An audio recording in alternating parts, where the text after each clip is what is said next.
the conclusion here. So the ORAC concludes that the Pohang earthquake was triggered by the EGS stimulation.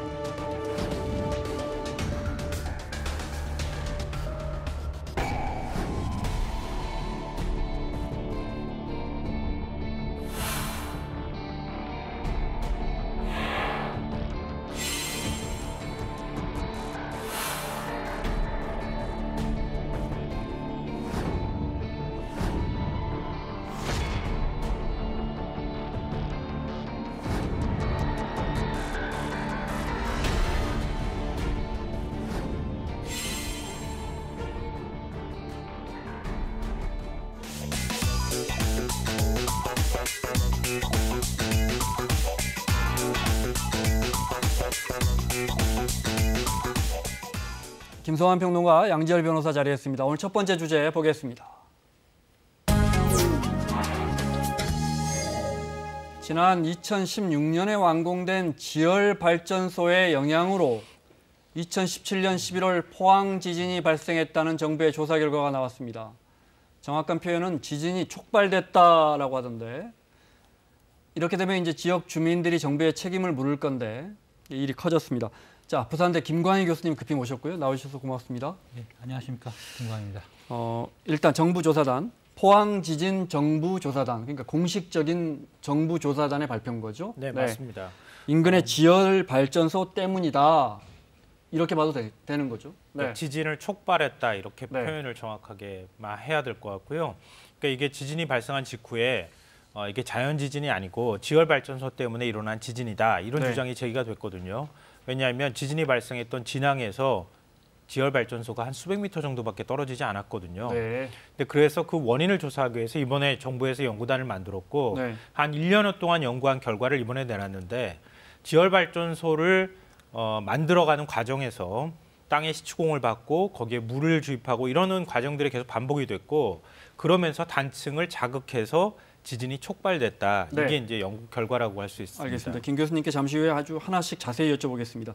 지열발전소 우리가 잘 몰라서 이게 완공은 돼서 그동안에 가동은 됐습니까? 지금 중요한 게 지금은 닫혀 있는 거죠. 일단 90%가량 만들어진 상황에서 닫혀 있고요. 닫힌 계기는 다른 게 아니라 2017년 11월에 포항에서 발생한 그 굉장히 두 번째 규모로 컸던 지진 때문인데 이 지열발전소라는 게 이 땅에 4km 정도 구멍을 두 개를 뚫습니다. 그래서 화면에 나오고 있습니다. 한쪽으로는 물을 집어넣고 그 물이 포항 일대가 우리나라에서는 가장 뜨거운 지반이라 해서 한 180도 정도 되는데 그 물 때문에 물이 데워져서 수증기로 나오면 다른 구멍으로 나오는 거를 터빈을 돌려서 발전하는 겁니다. 그래서 이제 한번 설비를 하게 되면 뭐 당연히 짐작하시겠지만 굉장히 친환경적으로 깨끗하게 안정적으로 전기를 공급할 수 있다라고 해서 한 800억 원 예산을 들여서 2012년부터 시출을 했던 건데 완공을 거의 눈앞에 둔 상황에서 이런 결과가 나온 거죠.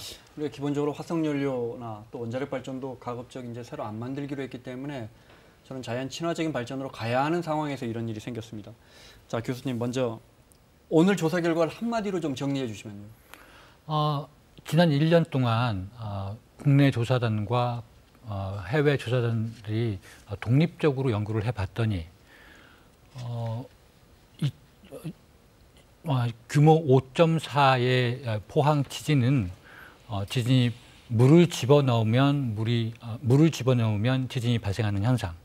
그리고 물을 집어넣기 전에 시추공을 만드는 과정에서 우리가 물을 많이 유실했거든요. 그 기간에도 지진이 발생하더라. 그러니까 이것도 물 주입하고 똑같은 현상이었다.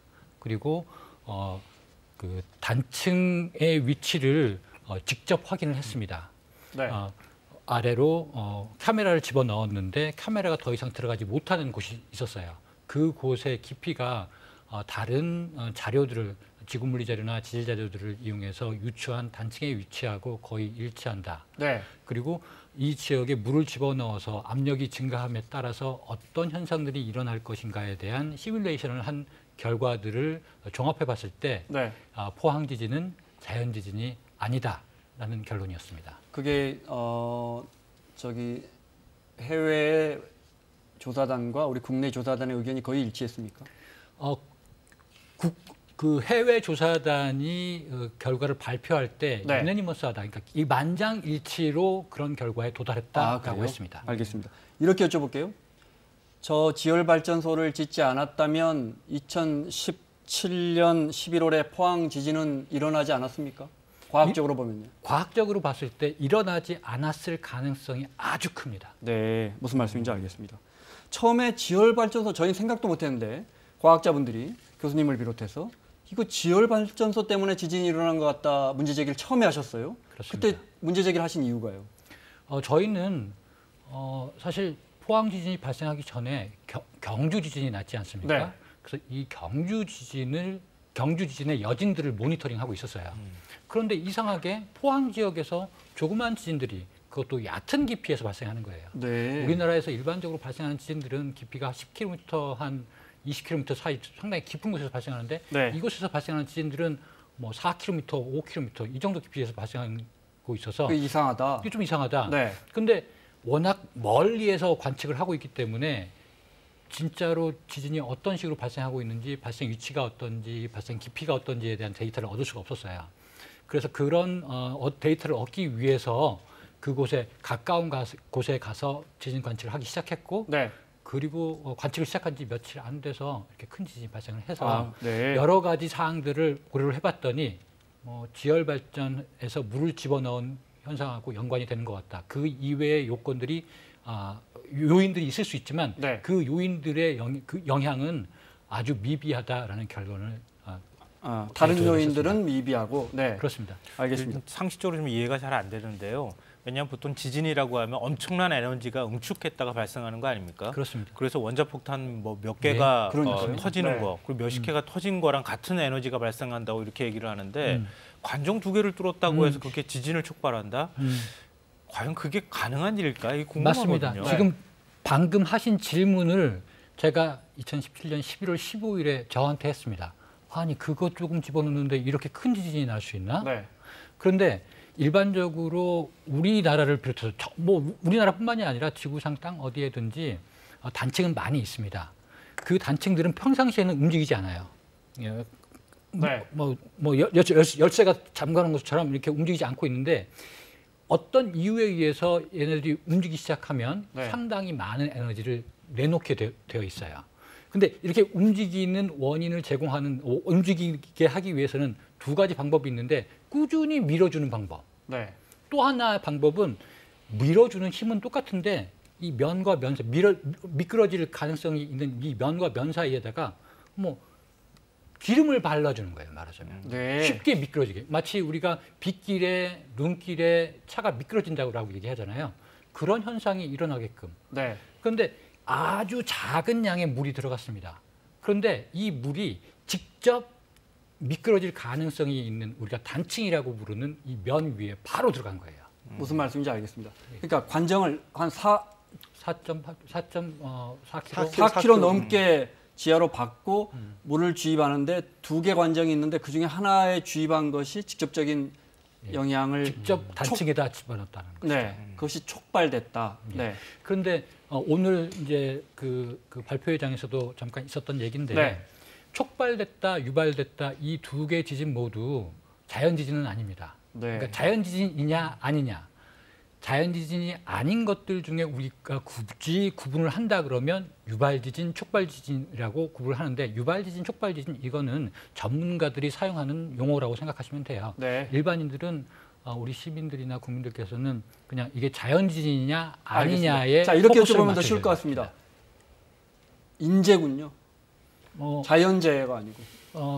결과적으로 보면 네. 인간의 산업 활동 때문에 만들어졌으니까 네. 그렇게 얘기할 수도 자, 있겠죠. 저희가 더 쉽게 설명드리기 위해서 화면 준비했는데요. 잠깐 보겠습니다. 포항 지진의 원인으로 먼저 지목됐던 바로 그 지열 발전소입니다. 발전을 위해 고압에 관정을 뚫어서 고압에 물을 넣는 주입구의 끝부분이 땅속 진원과 가깝다. 너무 가깝더라. 그래서 이제 이 문제 제기가 됐고 그 강한 수압이 단층을 자극해서 지진을 유발했다는 문제 제기가 된 겁니다. 이런 주장은 국제학술지 사이언스를 통해 발표됐고 지난해엔 포항 단층암과 비슷한 암석을 경북 영덕에서 채집해서 비교도 해봤고요. 주변이 이렇게 조밀한 암석으로 막힌 상황에서 약한 암석에 물이 주입되면 수압이 높아져서 단층을 자극할 수 있다는 주장이었는데 오늘 정부 조사단의 발표와도 거의 일치했습니다. 네. 오늘 그러면 정부 조사단의 발표 중에 가장 중요한 부분 잠깐 이어서 들어보겠습니다. 네. 조사 연구의 결론은 지열발전 실정 연구 수행 중 지열정 굴착과 두 지열정 PX1, PX2를 이용한 수리 작업이 시행되었고 굴착 시 발생한 이수 누출과 PX2를 통해 높은 압력으로 주입한 물에 의해 확산된 공급압이 포항 지진 단층면 상에서 남서 방향으로 깊어지는 심도의 미소 지진들을 순차적으로 유발시켰다. 시간의 경과에 따라 결과적으로 그 영향이 본진의 진원 위치에 도달되고 누적되어 거의 임계 응력 상태에 있었던 단층에서 포항 지진이 촉발되었다. 교수님, 처음에 이 지열 발전소를 지을 때 이런 건 과학자들이 생각을 못했나 보죠.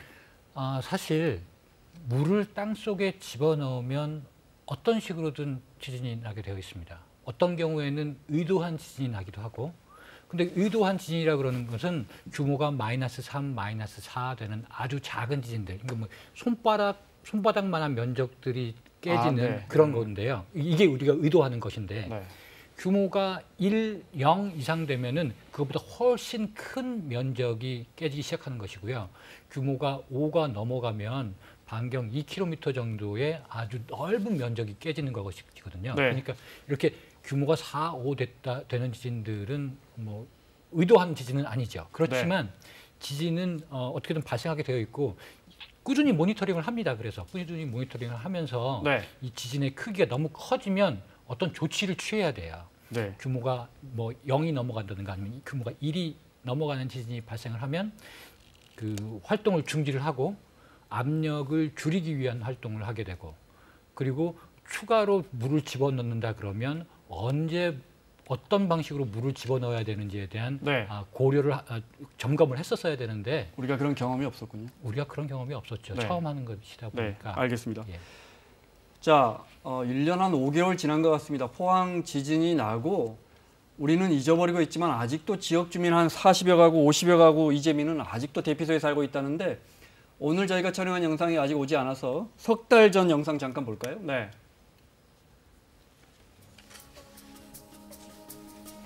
비좁고 허술한 컨테이너들의 이주민들이 임시 거처입니다. 그러니까 여기가. 밥이라도 옳게 해먹겠는 게 우리가. 이제 부서진 집이 철거된 분들이 주로 여기 있고요. 이분은 샌드위치 패널로 집을 지었고요. 정부 지원금 900만 원의 대출금 보태서 그나마 이렇게 지었답니다. 지진 때문에 뭐 가히 뭐 다른 일도 손에 안 잡혀. 일 손에 잡히는 게 뭐 대차라게나 집을 줘 있대. 피해 주민들 대부분이 새 집을 지을 엄두가 나지 않고요. 우리 아들 며느리는 그쪽으로 다 못 살아갖고 흩어졌죠. 대안은 없어요. 뭐 어여야 될지. 근데 날씨는 추워지지요. 살던 아파트가 기울어진 곳도 있는데요. 임대 아파트로 이주했는데 그 임대 아파트도 또 갈라지고 부서져서 여전히 불안하다. 근데 임대 기간도 2년이라서 2년 지나면 또 나가야 한답니다. 1년 후에 우리가 뭐 땅바닥으로 나서 앉을 수는 없잖아요. 다시 또 뭐 체육관으로 간다든지. 여전히 체육관에는 40여 가구가 남아 있고요. 거의 1년 동안 이렇게 지내다 보니까 우리의 삶이라는 자체를 거의가 망각하고 살아요. 체념을 하고 산다 그럴까. 자, 누구 책임인지 보겠습니다. 민간 자본이 들어간 거죠. 네, 민간 자본이 들어갔지만 이제 정부가 승인을 했고 정부가 또 발주했고 공동 투자도 했습니다. 그래서 사실 피해를 입으신 분들 중에 한 1,300명 가량 지난해 시작돼서 올해까지였어서 이미 그 집단 소송을 국가 배상으로 지금 청구를 한 상황이거든요. 네. 주로 이제 정치적 피해를 기준으로 해서 손해배상 청구를 했는데 결국 이제 소송의 쟁점은 이거를 막을 수 있었느냐, 그러니까 예측할 수 있었느냐 이런 일이 벌어질 것을 이게 처음에 사업을 시작할 때도 아마 별도의 조사단이 운영이 됐을 겁니다. 네. 그 조사단에서는 무엇을 근거로 해서 안전하다고 판단을 했으며 그 판단이 잘못된 부분이 없었느냐를 첫 번째로 봐야 되고 두 번째는 아까 교수님이 말씀하신 것 중에서 이 운영하는 과정에 있어서도 꾸준히 모니터링을 했었어야 되는데 운영 과정에서 혹시라도 이것이 뭔가 좀 대규모로 확대가 될 조짐이 보이는데 그걸 막지를 않았느냐 이런 부분이 있다라면 이 국가 측의 책임이 있다라고 볼 것이고 그게 아니라 이게 너무나 처음 해보는 것이기 때문에 정부로서는 최선을 다했지만 이게 뜻밖의 사고로 벌어진 거라면 이제 책임을 면책이 정부가 의도한 것도 아니니까. 네, 의도한 거 고의성은 없었으니까요. 네. 이 주민분들이 들고 있는 것 중에 하나가 이제 스위스 바젤에도 이런 비슷한 지하 발전을 했다가 크게 피해 규모가 컸던 그런 사례가 있다고 합니다. 그러니까 그런 거를 이건 주민들 주장이긴 합니다만 네. 이 사업소 측에서 감추고 사업을 시작을 했다라고 해서 그런 부분도 아마 쟁점이 될 것으로 보입니다. 알겠습니다.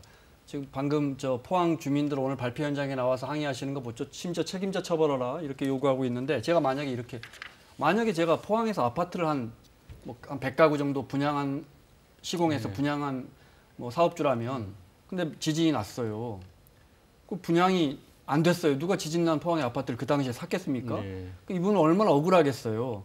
만약에 민사하면 이게 입증이 되겠습니까? 그런 부분까지는 좀 어렵죠. 그러니까 그렇죠. 이른바 이제 간접 손해라고 하는데 네. 그 아파트가 직접적으로 지진 때문에 뭐 붕괴됐다거나 손실이 갔으면 그 부분에 대한 청구는 아까 말씀드린 부분을 따져서 네. 정말로 과실이 있다라면 어느 정도 배상이 가능하겠지만 네. 완성된 아파트는 멀쩡한데 주민들이 두려워서 못 가겠다는 사정만으로는 아마 좀 배상을 받기 어려울 겁니다. 알겠습니다. 교수님 두 가지만요. 정부가 오늘 연구 폐쇄하고 원상복구 한다는데 원상복구도 쉽지 않습니까? 원상복구가 쉽지 않고요. 네. 이거를 그냥 덮는 게 능사가 아닙니다. 네. 이미 여기에서는 우리가 물을 집어넣었고 나오지 않은 물이 여전히 남아 있어요. 그러니까 다시 말하면 이 지역에 그 압력이 증가되어 있는 상태인데 이거를 일단 누군가가 모니터링을 해야 됩니다. 압력이 증가되고 있지 않은지. 네. 필요하다 그러면 압력을 줄일 수 있는 어떤 조치들을 취해야 되는 것이죠. 그런데 벌써 지진이 난 지 1년하고도 몇 개월이 지났는데 그동안 아무도 조치를 취하지 않고 있었거든요. 경고가 나올 때까지만 기다려라 하면서. 그래서 지금 사실 많이 늦었지만 지금이라도 서둘러서 우리가 취해야 되는 조치들은 무엇인지 그 취해야 될 조치들이 있다 그러면 우리가 어떤 방식으로 취해야 되는지 지진을 일으켰던 그런 과정을 거치지 말고 제대로 된 과정을 거쳐서 이런 불상 사실을 다시는 겪지 말아야 될 것 같습니다. 물론입니다. 관정에 물을 넣는 과정에서 그 충격이 단층에 이어져서 그것이 쌓여서 지진이 났다고 이해했습니다.